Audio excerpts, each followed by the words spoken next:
This is the most empty place on Earth, the place almost no one goes, Antarctica. It's the last continent discovered by explorers, the last place to be charted and examined and understood, the last place to be inhabited.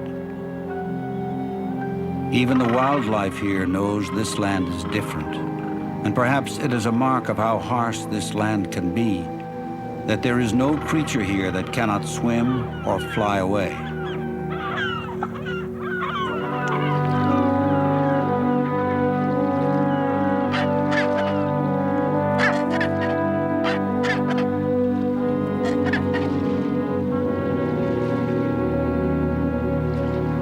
This is the last continent on Earth, a refuge of sorts for wilderness and for explorers.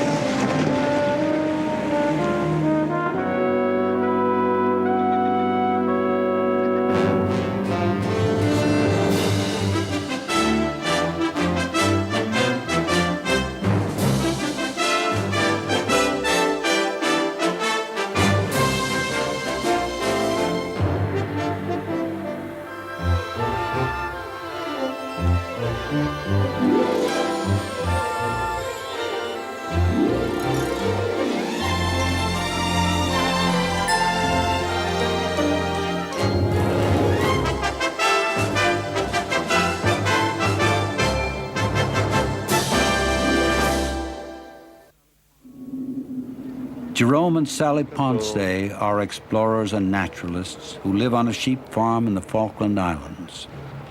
A half-dozen times in the last decade or so, they've sailed 900 miles south, 5 days at sea, to the islands scattered along the famed Antarctic Peninsula. Other expeditions come here with millions of dollars and the power of governments to support them. Sally and Jerome sail by themselves in a small yacht, accompanied only by their children, 3 boys, Dion 10, Leith 8, and DT 5.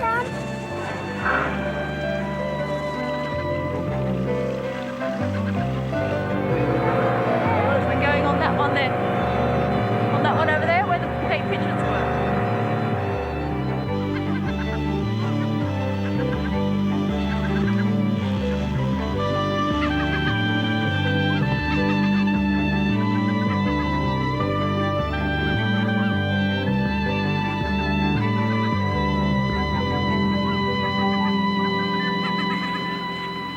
They trek on remote rocky islands, trying to learn more about this once unknown and foreboding continent of rock and ice, while there's still time to protect the unique balance of life that exists here.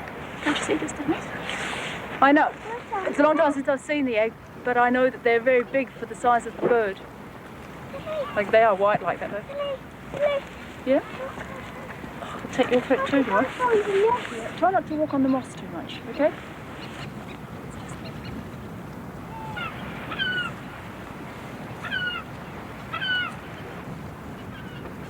As usual, the Ponces are beginning this voyage in December.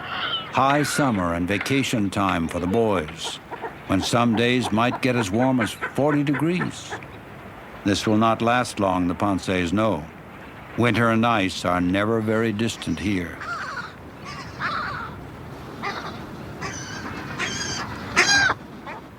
Now development is coming too, as the Ponces will discover anew on this voyage. This last frontier is changing as never before.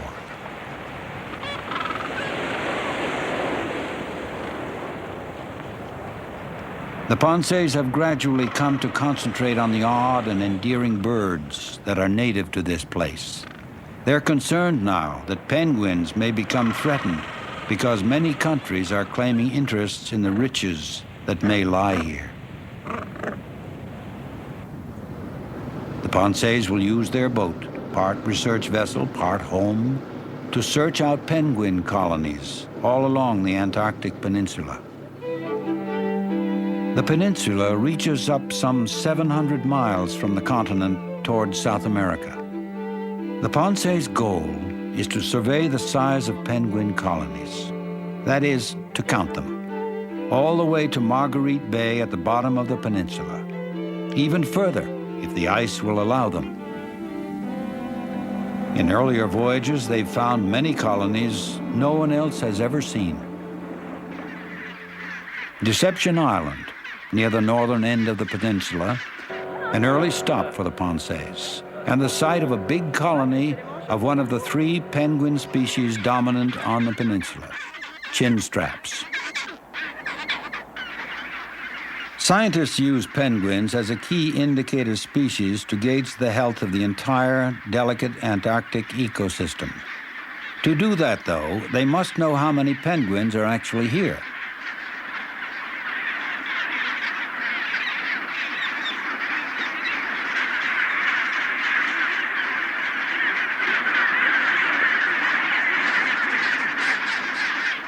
If the penguin population changes radically, the scientists will know something is wrong here. That is why the Ponces sail and climb to these remote places to count the birds. You can do a rough estimate by just counting up groups of, say, 100 and then multiplying up the groups of 100. That's a very rough estimate. If you want to do it properly, though, you've got to map out the area that the colony is occupying and then work out the average density of the colony and multiply it up. Like, it's a couple of days' work to do it accurately. But you can get a good estimate. If you take your time in a couple of hours, you can get a pretty good estimate of it. But we just compare it with colonies we know from elsewhere. One in particular with 30 to 40,000 pairs, and it's a lot smaller than this. This is huge. Must be one of the biggest chinstrap penguin colonies down on the peninsula, I think. This one, it's got to be, I think. It's huge.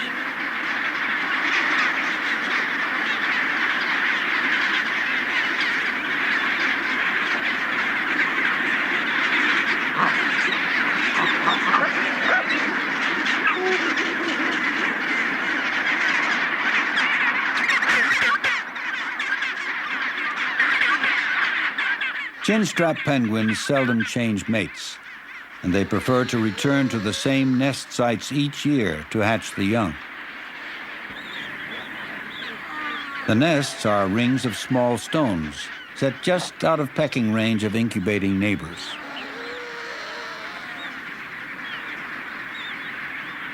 The females usually take the first shift sitting on the eggs, fasting for up to 8 days.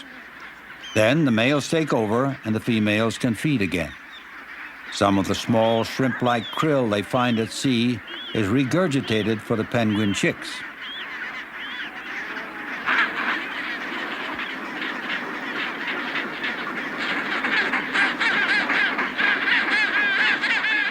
Sally does not spend much time with the colonies here on Deception Island, though. This time, her work lies further south.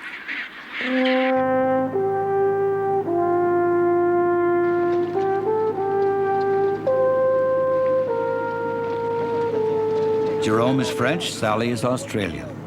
They sail aboard the 50-foot steel-hulled Damien II. It can look like a frail ship in amid all the ice and rock, but the ship can take the Ponces places that others cannot go, which helps them make a living. They charter the boat for scientists doing coastal surveys. Indeed, Jerome knows his way along this coast intimately. He first came here almost 20 years ago, accompanied by his friend Gérard Janichon, who has rejoined him for this voyage. It's unusual to sail in the Antarctic now, but it was truly extraordinary then. Theirs was the first yacht to sail the peninsula coast.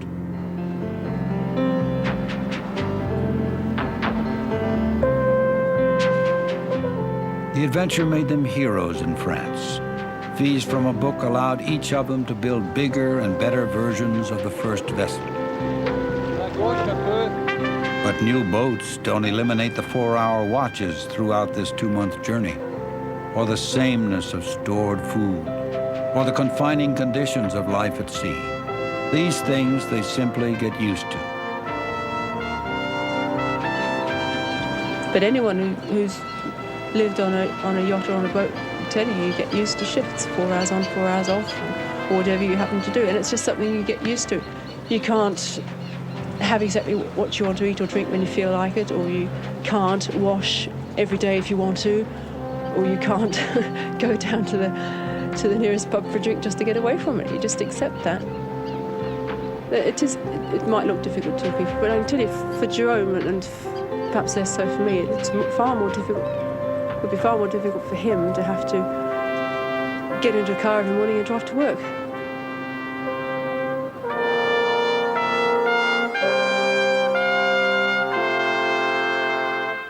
The Damien II averages 26 miles a day now, with stops along the way. Working from cove to cove, they arrive at Couverville Island, a breeding site for many, many Gentoo penguins. Their pelts are sleek as fur, but like all penguins, these are true birds. Short, thick feathers help insulate them from the cold, and at the same time lie close to the body to help the speedy swimmers in the water. This will be the first egg, because it's dirtier. Then this looks as though it's the second. The second egg's supposed to be a bit smaller than the first, but they look about the same size, really. That one there, though, she's just about to get off that. You can really tell the difference there. The Gentoos are apt to form lifelong attachments among breeding pairs, although they are not so particular about which nest site they use from season to season. On the peninsula, it takes about 5 weeks for penguin eggs to hatch. The parents watch over them for another month or so, and then leave the chicks in large groups while the parents are off gathering food. 1 or 2 months later, the young penguins begin to feed on their own.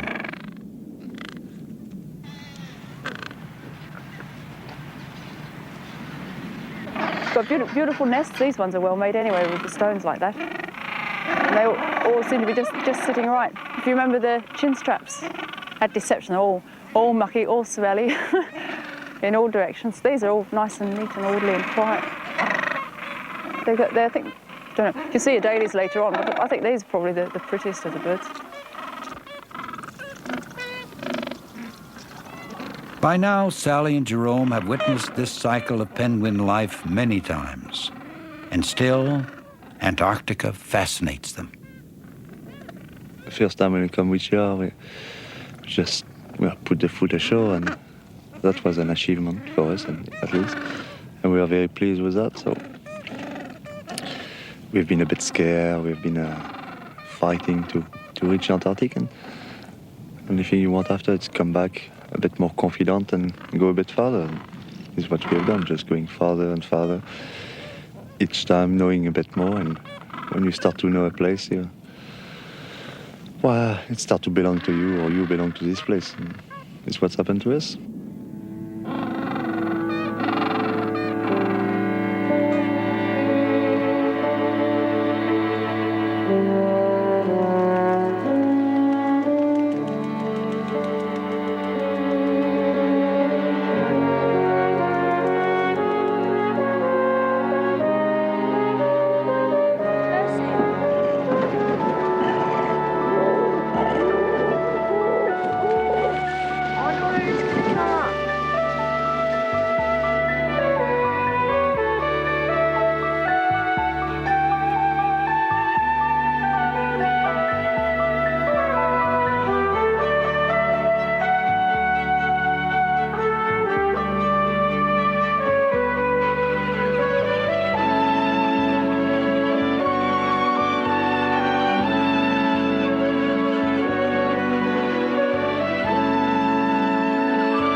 Often while Sally is counting penguins, the children explore for themselves. At the shore here, they've spotted a leopard seal coming close.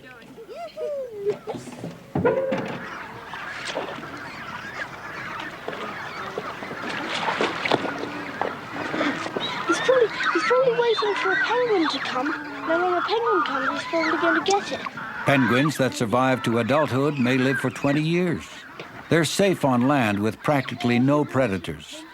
But in the sea, there is danger from seals, especially the leopard seal.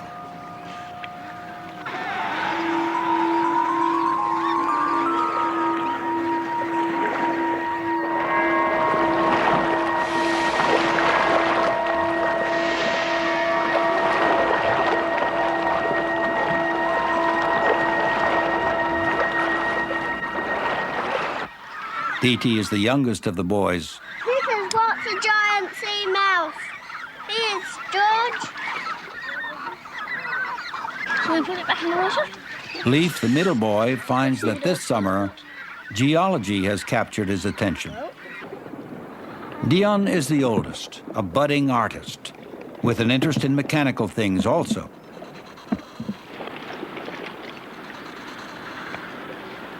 Don't jump. Just go slowly down. Can you turn around the other way? Some of this Antarctic exploration that the boys share can look dangerous to an outsider. Still hanging on to the rocks? But plainly, Sally and Jerome see great benefits in bringing the children with them. At home in the Falklands, a traveling schoolmaster visits for a couple of weeks every other month or so, with lessons from Sally in between. On board the Damien II, the boys learn about Earth science by splashing where boiling volcanic waters mix with the near-frozen sea.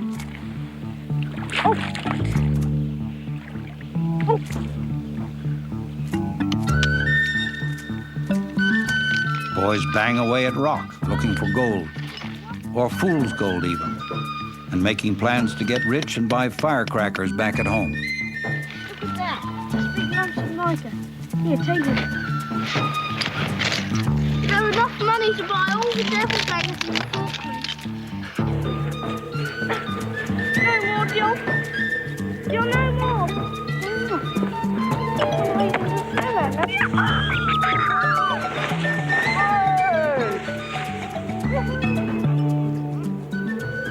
You can just see the difference that it's made to them. And coming down here for 3 months, I mean, you can see how many people they meet and what they're introduced to and what they're capable of learning. And there's no way, I mean, there are other ways of getting the same education or the same facts, but this is a very, very good way of getting it, you see.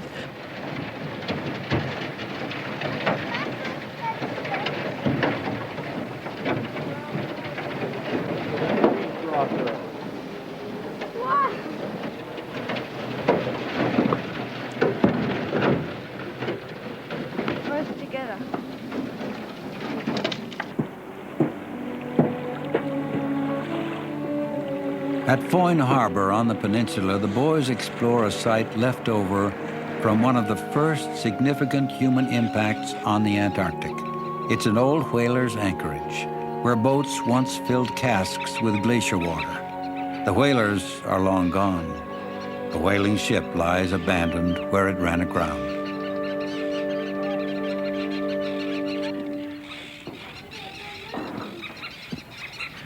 In the hold of the wreck, the boys find dozens of the cone-shaped tips for harpoons that once took tens of thousands of whales in a season, until some species were threatened with extinction.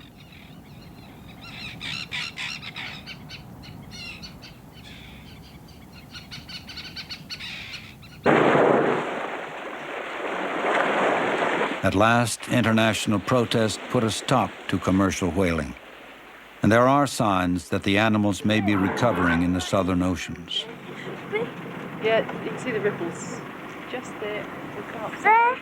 3 humpbacks approach the ship. Their size and curiosity must have made them easy targets for the whalers. Here's one.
But whale hunting was only among the first human endeavors to mark the Antarctic.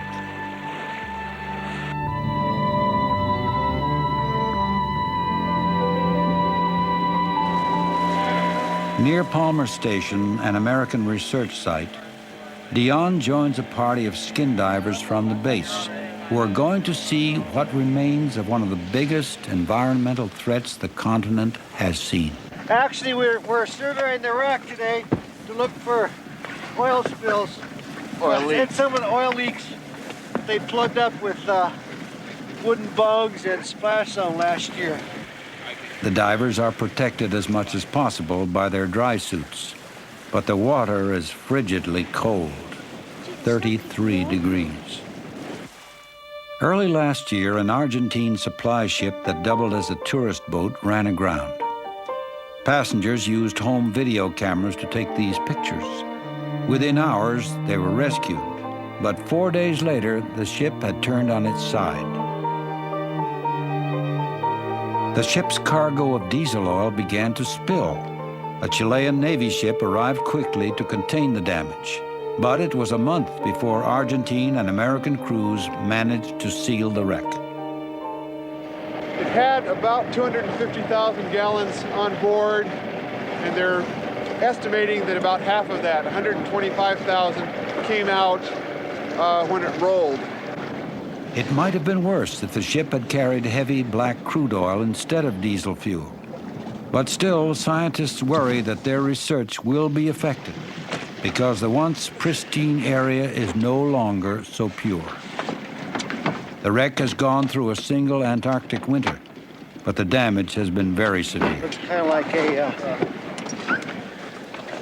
a beer can that's been totally crushed. And there used to be 2 helicopters there. There's no sign of them at all now, other than 2 tires. And the heli deck is mostly crushed. And there's no visible signs of oil leaking out anymore.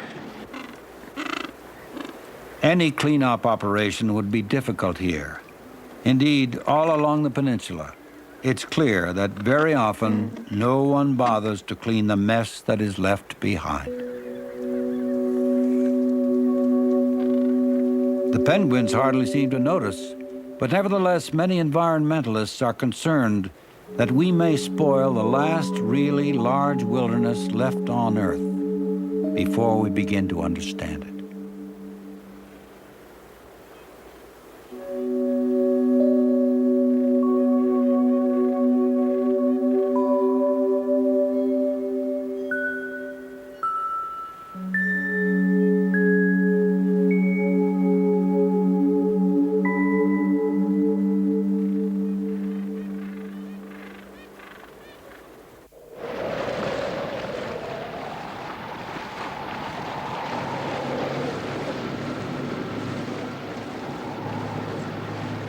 The Damien II has been at sea for about a month, with dozens of stops so far for penguin surveys.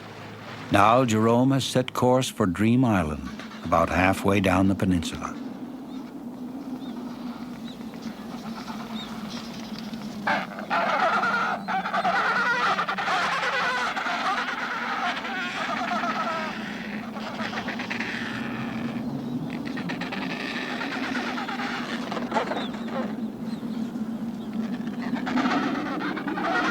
The island has a large colony of the 3rd species of penguins the Ponce's are counting, Adelies.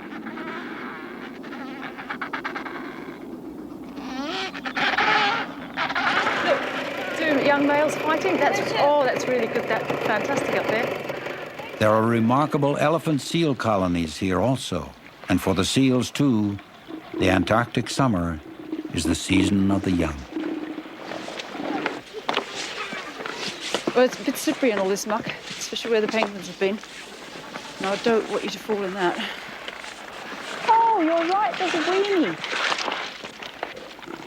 They've been fed by their mothers until they're sort of round, slug-like things, really fat. And the mothers go off and leave them, and they have to survive on the reserves they've made during the feeding time. They're just on the mother's milk, and they lie around on the beaches in groups. They're really, really sweet. Children quite like them. They're very beautiful to look at that stage. As they get a bit older, they're not so nice.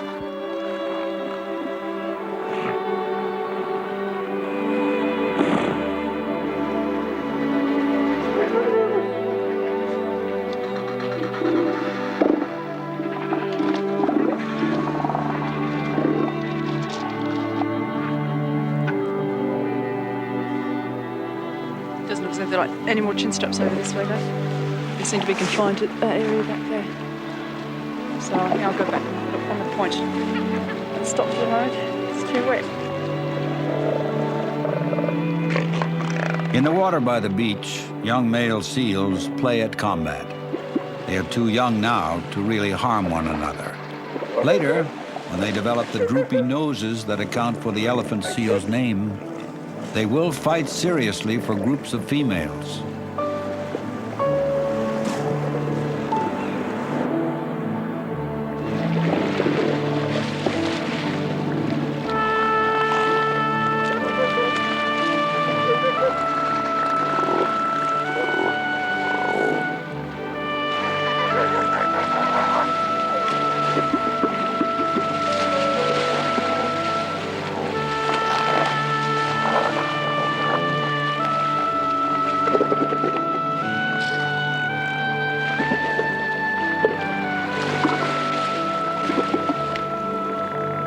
Joe, we're calling you.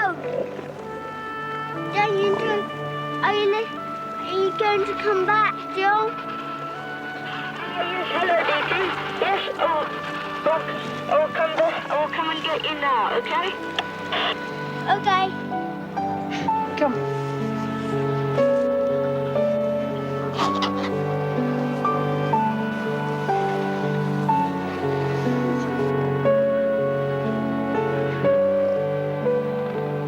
All along the coast, the Panseys find sites of earlier explorers, many of them no longer in use.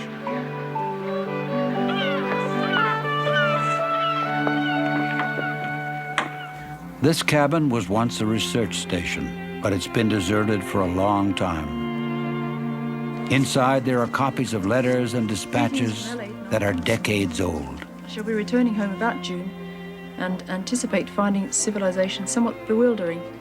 So I would like to be considered for service as relief warden at a small hostel in the Highlands. It's the kind of thing now, over 30 years since it was put up, and it really is the kind of thing now you can say it's part of the history of this place, and it really should be preserved and looked after to keep it like this. And all this food, you never get food like this again in boxes. No one eats this kind of stuff anymore. But it's still here, and this is how a British base worked 30 years ago. And it's really worthwhile doing something about. The men who lived and worked in bases like these were taking part in an extraordinary study effort in the Antarctic, led by a dozen countries during the International Geophysical Year, 1957.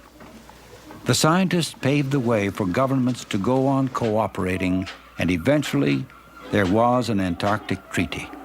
It's worked ever since to hold Antarctica as a scientific reserve. Today, tourist ships send groups like this one from New York's Museum of Natural History ashore to the sites where once only scientists went. Antarctica's past and present meet here, and perhaps show the way to the future as well. Not too close to the penguins. Some environmentalists want to see the entire continent now made into a world park. No development or exploitation allowed. The Antarctic to remain as it is, a place for research. And for amateur naturalists to see the greatest unspoiled wilderness left.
Some of the old geophysical year stations are still operating.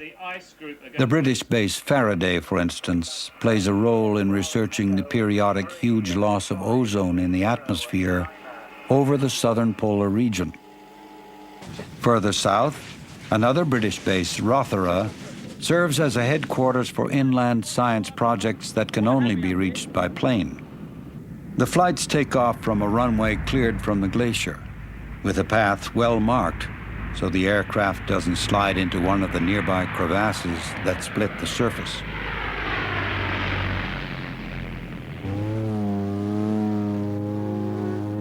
From the air, an observer easily sees the extent of one of the great treasures and paradoxes of Antarctica: ice. This is the driest continent. Hardly any snow or rain ever falls. But what does fall is frozen in place and remains. So Antarctica is both the continent with the least precipitation and the one with the most water, almost all of it locked up in ice. Some estimates are that 70% of the world's fresh water is here. The ice here on the plateau also provides an ancient atmospheric record that's key to studying new phenomena such as the greenhouse effect. These operations are just underway. When full drilling begins, the scientists will be able to plunge the drill bit through centuries to see what changes have occurred over time.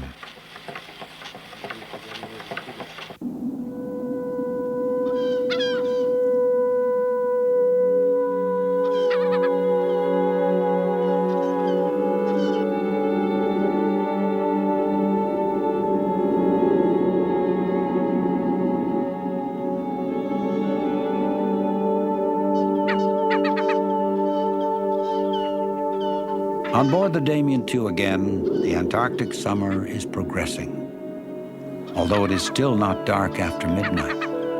Indeed, Jerome calls this the planet of light.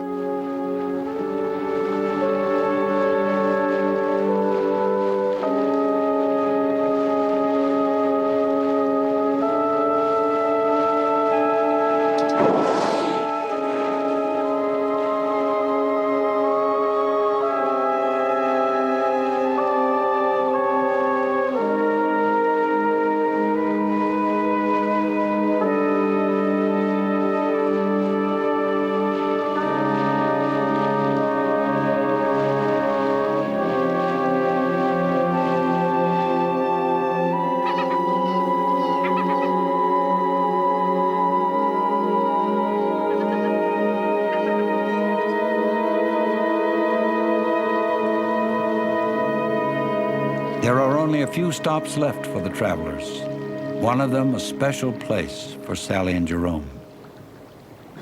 More than 10 years ago, on their first voyage to the Antarctic together, they decided to stay over in the long darkness of winter.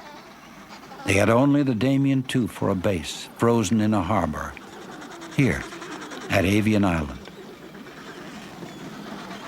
It was a really big surprise for us to see just how many penguins there were, or how many birds there were on that island. We were really surrounded by them. They found extraordinary life, including 70,000 Adelie penguins on the island. Avian is located at the top of Marguerite Bay, and it's the breeding ground for much of the bird life that lives and hunts throughout the Bay region. If something happened here, it could seriously affect bird life in the entire Bay Area. Besides the Adelies, there were giant petrels and cormorants, gulls, skuas, and every single bit of that island's covered in birds.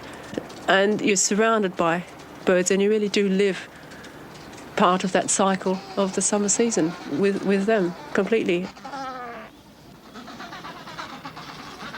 I don't know, whoever comes here to look at the birds will realise that the giant petrels here are more wary than others anywhere else, really. I see.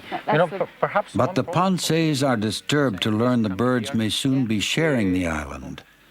A Chilean scientist from a nearby base is examining Avian as a possible site for future studies. I don't. It depends what they want to do. If it's going to be... Sally and Jerome are beginning to worry that the many scientists and bases could soon overwhelm the fragile wilderness they have come to study.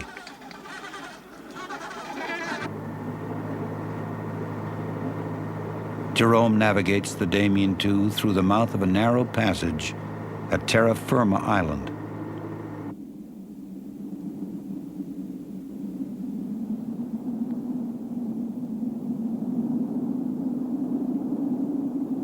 They are very far south now, nearly at the base of the peninsula, where conditions are terribly harsh. Some years the sea is frozen solid here. The air is very cold. Nonetheless, small patches of grass and pearlwort flourish here. Unexceptional in any way, except that these are the southernmost flowering plants known to exist anywhere. The furthest outpost of green in a world that is almost all grays and blacks and ice white. It was the Ponces who made this discovery and reported it to the scientific world, although they now realize this too may draw others. People have to realise what this is and realise how they can damage it if they come too close and how they can keep away and still enjoy it. There's a bit of a compromise to do in it, and you can't just ban people from coming to certain places all over just because they might damage it. They've got to be taught how not to damage it so that they can come in and enjoy it.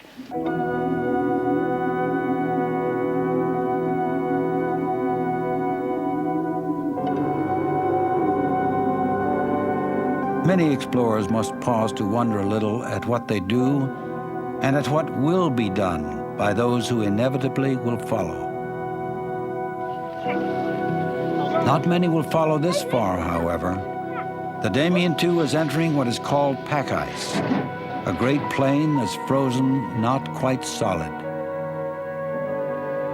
You can feel that you're very far south and there's no one else in the pack and you are nothing much more than another little bit of ice. And you can really feel it as a living thing. You can feel it, you can see it moving up and down with the swell as though it's breathing. And you see animals in it, the whales which come up to breathe just behind the boat because there's no other space for it, and penguins on it. Look there. What is that? It looks like a toothy nose. A tooth. Bomba. It goes right under the ice!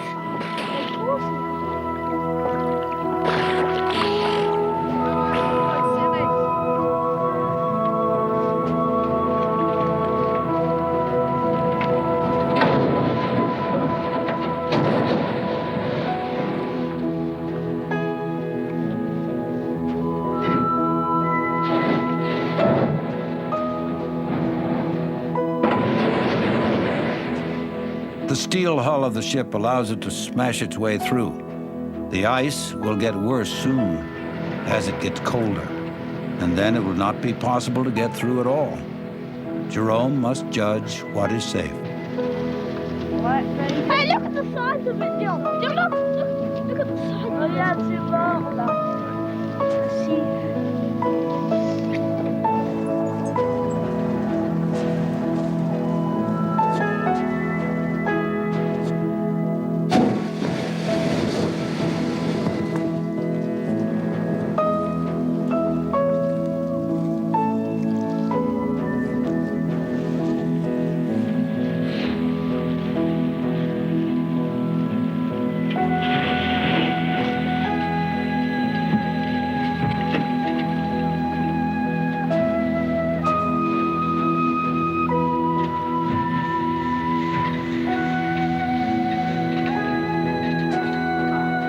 They have gone as far as they can. The Damien II must turn back toward King George Island.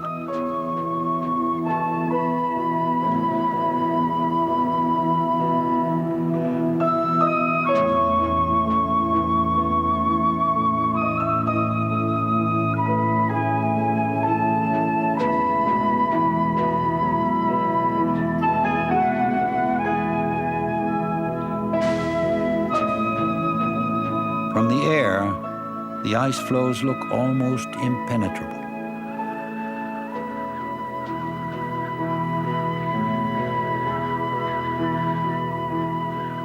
Once you've been through a really bad storm and just got out, or you had to go through a lot of ice and just managed to get through, and the next day's beautiful weather. Each time it's really very gratifying each time, and it's very satisfying, and you really feel as if you've earned what you've done. It's the feeling of it being very difficult here, and you've managed to win through in spite of that.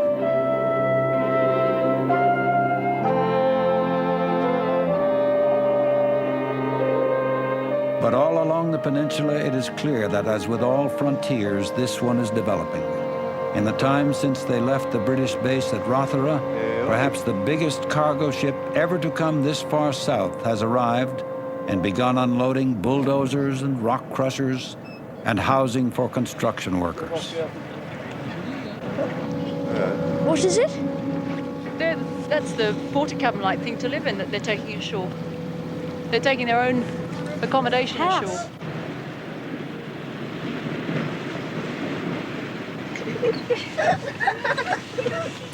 Well, I propose a whiskey for that. To celebrate the invasion of the Antarctic.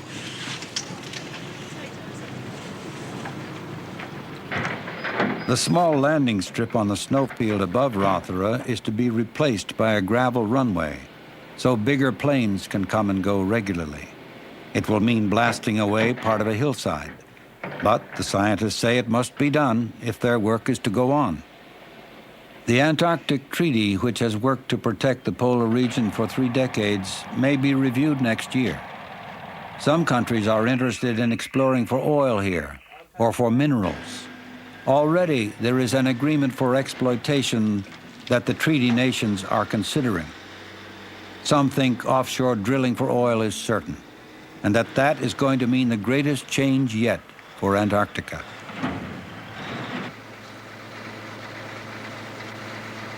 We are next to the first area, actually, where oil will be exploited. It's next to this sedimentary depot, so will be some oil rig somewhere here. And maybe this one will die covered with oil, like that. Or it will be starving, very hungry, because there will be no more food. After that will be our children. Meanwhile, building goes ahead, especially on King George Island, the Damien II's final destination. If you look at what's happening at Rothera, if you look at what's happening here, this is the first steps in opening the place up. That's for sure. What, I don't know. The rest of the world is still over the horizon, but it seems to get closer every day.